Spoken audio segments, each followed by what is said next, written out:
They lost.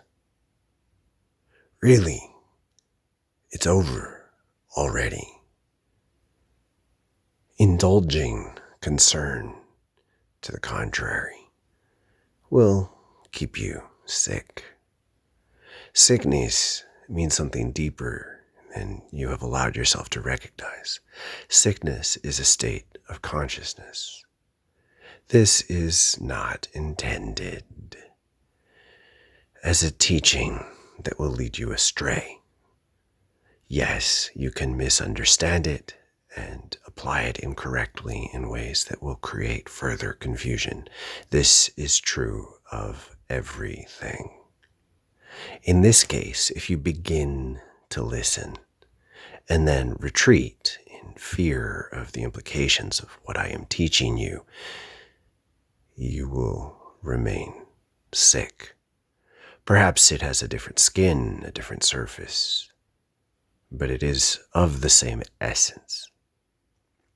Looking deeply and allowing yourself to understand the essence of things is powerful. The reasons people refuse to do this and choose to do else are many. What you can recognize is that in order to embrace the essence of things, you must be willing to repeatedly move through, weed, and recreate. It's tedious. At first, it's terrifying, exhausting, full of horrors and the end of all that you know. Later, the same path, the same transformations are simply tedious. And yet, as you learn to identify the true nature of your terror, it becomes more like a weed. And it can be satisfying to pull out weeds. Without embracing this satisfaction on about that level of intensity, you won't succeed. To the extent you turn this into a drama that you embrace with deep assurance and passion that you could write stories about, you misuse your own essence. The essence of things is energetic. Everything has an essence. Everything here is of the earth. As you awaken, you begin to discover the many ways in which your mind continues to be defined by patterns that existed before you were here. It's funny. Patterns that are centered elsewhere and yet are present here are not essential. None of them are. You already made that choice by choosing to incarnate. You put everything you brought into relationship with the earth. As a result, you agreed to rewrite yourself in her presence. You already agreed to this. It was both purposeful and deeply grateful because she is essentially dealing with your garbage. The beginning of your engagement with her is accepting that what is garbage to you is compost to her. The next choice you make is so significant. Will you participate in this process, or will you essentially seek to escape it? This is your right. It is your right to get rid of what you don't want here. Why? Because she actually uses it. For you to understand this is to get at the essence of things. It means in the face of the worst, you hold what is her.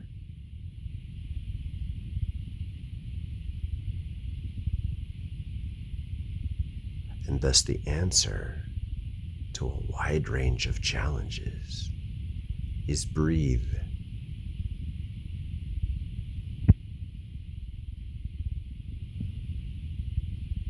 More deeply.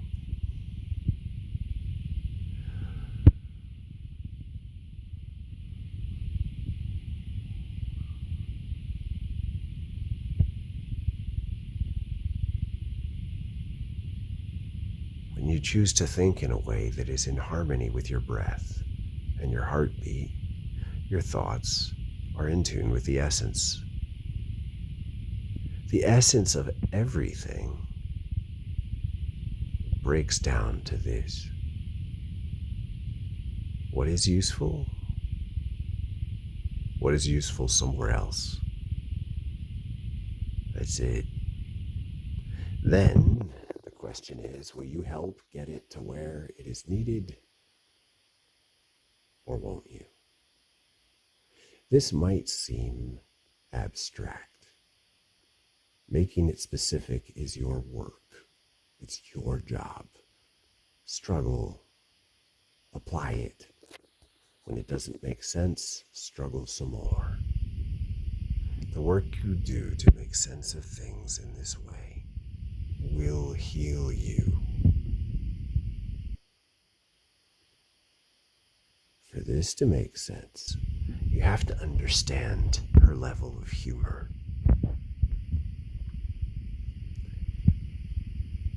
It's frightening.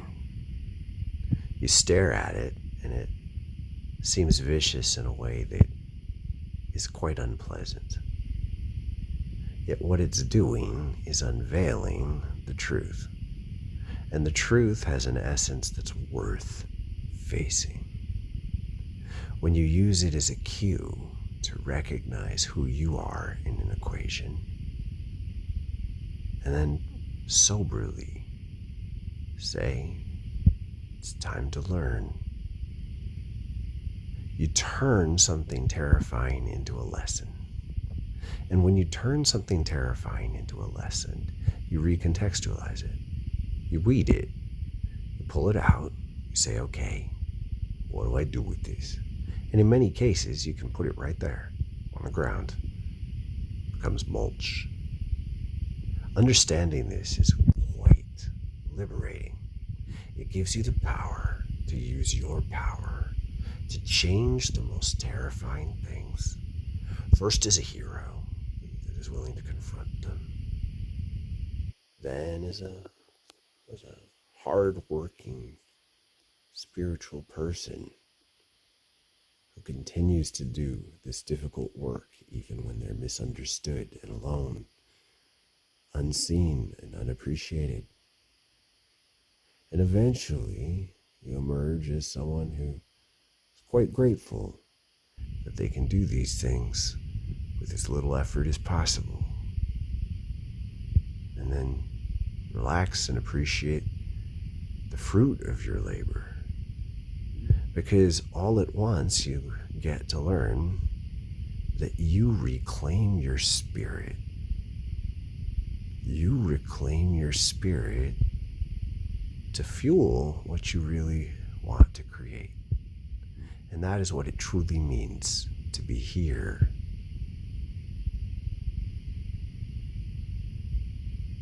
Let's look deeper at what this means. What you have known as evil essentially doesn't exist. It is not related to the heart of the earth. The way in which you relate it to the heart of the word makes it irrelevant. It becomes a weed immediately. And as it becomes a weed, you learn to recognize immediately that you are the one that made it more powerful. This is not to say that terrible things don't and won't happen, This is to say that they are the product of weeds. When you interpret them as an overarching and potentially consuming terror, you make it that. That isn't to say that you might not encounter a presence that is fueled by many beings that functions in this way. It is to say that when you do encounter such a force, confront it with the dedication of a gardener. As you recognize the power of this perspective, you claim yourself. You remove the way in which you fuel. And as you do, you see things more clearly. You remain with the essence, and you recognize that the essence of a terror is often quite fragile. You can pull it out. You can remove it. The only way for this to work is for you to see yourself in the equation. And that is so difficult. It is much more tempting to get rid of what you don't want by saying that over there is evil. And when you think this way, you're essentially throwing away aspects of yourself. And those aspects of yourself are powerful and useful, but you have essentially claimed a smaller status in this story by making such a choice, and you will remain less powerful until you change your approach, which is what I am teaching you to do.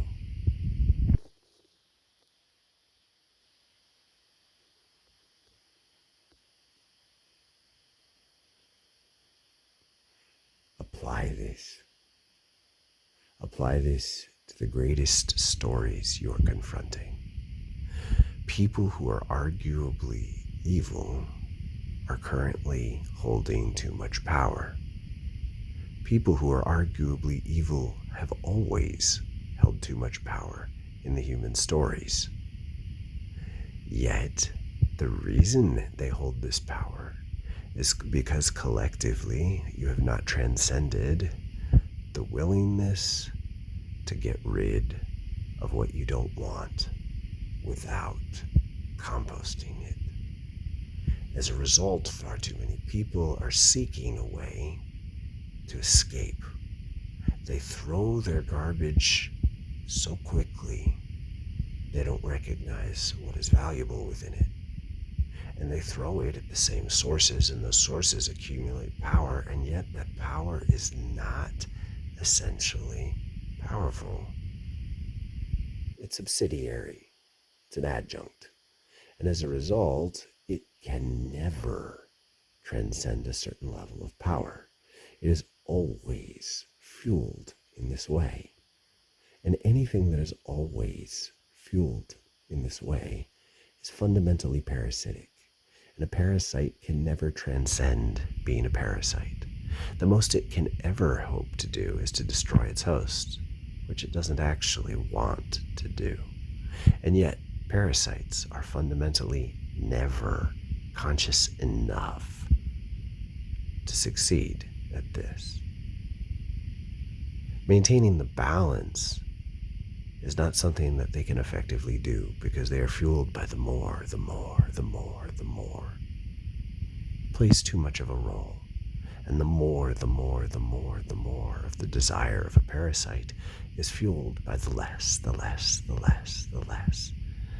of people who are trying to get rid of parts of themselves. And because this is essentially a collective shadow, it's not capable of becoming aware of what it really is. So it's doomed to failure.